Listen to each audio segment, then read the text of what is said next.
Hello students. So we are starting with a new unit in this week. If you have your textbooks, please open them to page number, just a second.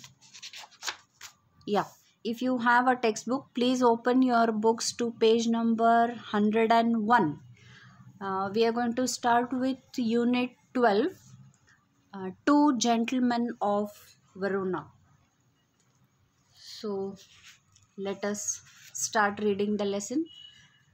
Then, as always, I request you to keep the textbooks open in front of you so that when we start reading and discussing over the topic, you have it handy to refer what I am telling you about, and you will easily understand what we are reading, right? So now, as we have the habit of going to the pre-reading activity before we actually start with the lesson. So then there is one question in your pre-reading activity. What is that? What words or phrases come to your mind when you think of the qualities of a gentleman? Discuss.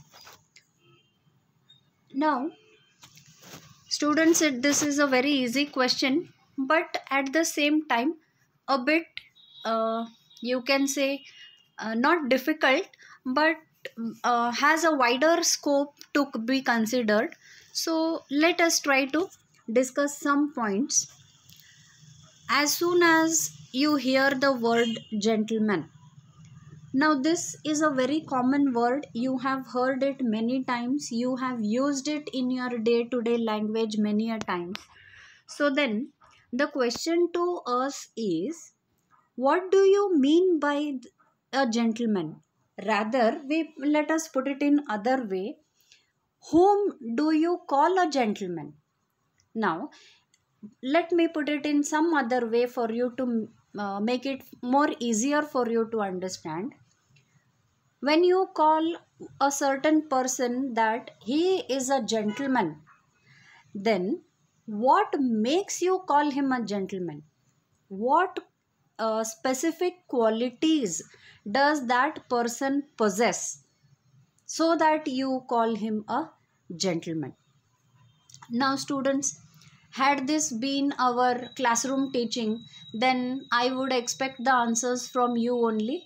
But since we are dealing with one way audio and video from my side, and you are just listening, so it is active on my side and passive listeners from your side, so it's okay.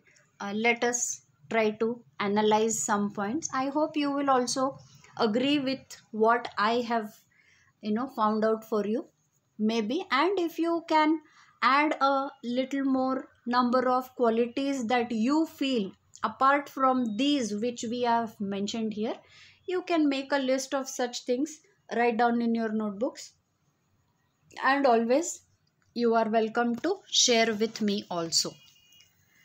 Then, what was the question? When you call someone a gentleman, what qualities do you exactly expect that person to possess? Or what qualities, if that person possesses, then you call him a gentleman? Here are some which I have made note of. Let's take up one by one. See, first we think the person should be respectful to all. What does that mean? He should have respect for each and everyone, no matter what, elder, younger, male, female, whatever the other person, however the other person is. If one has respect for others, then it may be anybody, then you can call him a gentleman. Also, we think sometimes a gentleman must be sympathetic. Sympathetic, having sympathy, feeling bad when someone is going through a bad phase, or feeling good for someone when someone achieves. So that sympathy should be there. Civil, social, we mean to say. Mixing up, mingling up with everyone, helping everyone. Considerate, logically thinking, thinking in a logical way, reasoning why and how he is going to do that particular task. Considerate. We also expect that person to be well behaved. Now, what is this well behaved? Well behaved. When you sit in a group, when you talk to people, when you, the language you use, your body language, all that defines your gentlemanliness, isn't it? Well mannered. That is what. Respect for others, helping others. These are all mannerisms. It should be well mannered, well spoken, soft spoken. The language that you use must be polished, not rough like a hooligan. Then we expect the person to be wise, wise like an owl. So, mature.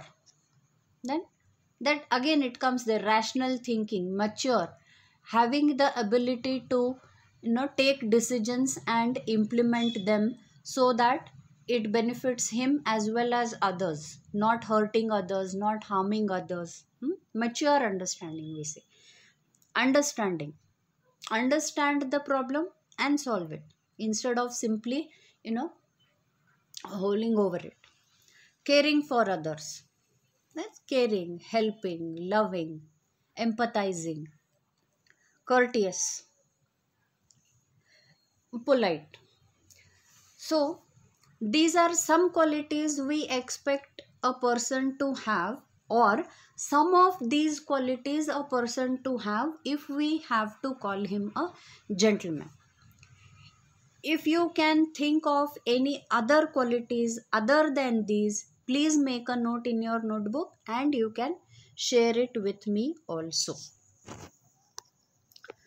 So generally, when we call someone a gentleman, we expect one, two, or three, a couple of qualities from these, or any other good qualities apart from these, or at least one out of these, right? So such person we call a gentleman.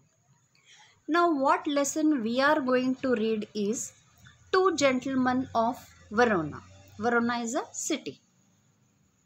Then why they are called gentlemen here, that you will read and understand as we proceed through the lesson. Now, before we proceed any further, we should know who has written this particular lesson, this extract. So here is something about the author. You can see on page number 101, the author's name is A.J. Cronin, that is Archibald Joseph Cronin. He lived from 1896 to 1981, so very recent. Then he was a Scottish physician and novelist. His best known novel, The Citadel, 1937, tells of a Scottish doctor in a Welsh mining village who later shoots up the career ladder in London. So these are some details about the work or contribution to literature Mr. Cronin has given. Cronin had seen the venues as a medical inspector of mines and later as a doctor in Harley Street. The book promoted still controversial ideas on medical ethics and helped to inspire the National Health Service. Another popular mining novel of his, set in the northeast of England, is The Stars Look Down.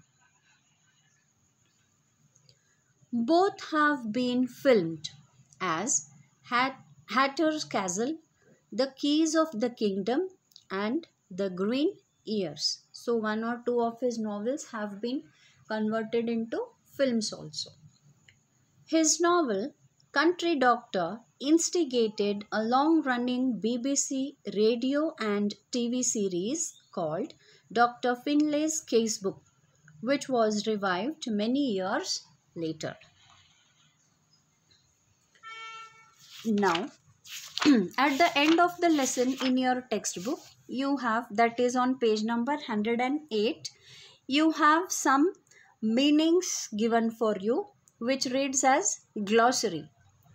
Why I have included this in my slides and this particular class is that I got to know from some of the students that still many of first year students are not able to find the textbook or do not possess the textbook.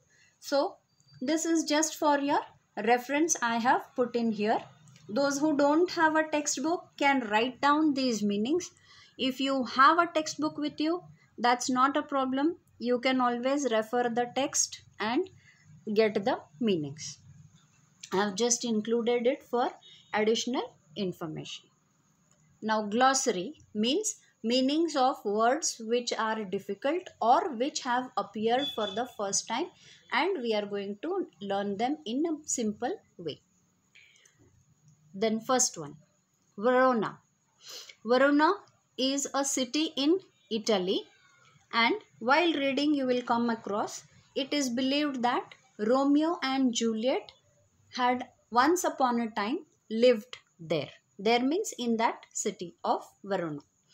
I hope you have heard the names of Romeo and Juliet. They are not new to us. We all have heard about them, read about them, and in fact, if the syllabus doesn't change, then when you go to 12th standard, the very first lesson you are going to read is a poem about Romeo and Juliet.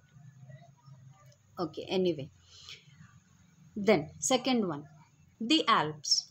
The Alps is a mountain range in Europe. Then number 3, strawberry. Strawberries, we all know, we all have tasted them. They are very sweet, delicious, juicy fruits. It's a kind of fruit, red in color. Number 4, worn. Worn out, we say. Worn out means old and damaged. Number 5, tunic. A loose outer garment that does not have sleeves. So while you go through the lesson, you will get to study in detail about all this. Number 6, slacken. Gradually become less. Slack. We have a slack in business. You might have heard if your father is into some kind of business. Slack. Slack means coming down, getting lower, becoming less. Yeah. Demeanor. Appearance and behavior. The way someone behaves, the way someone looks, appears. It's called a demeanor.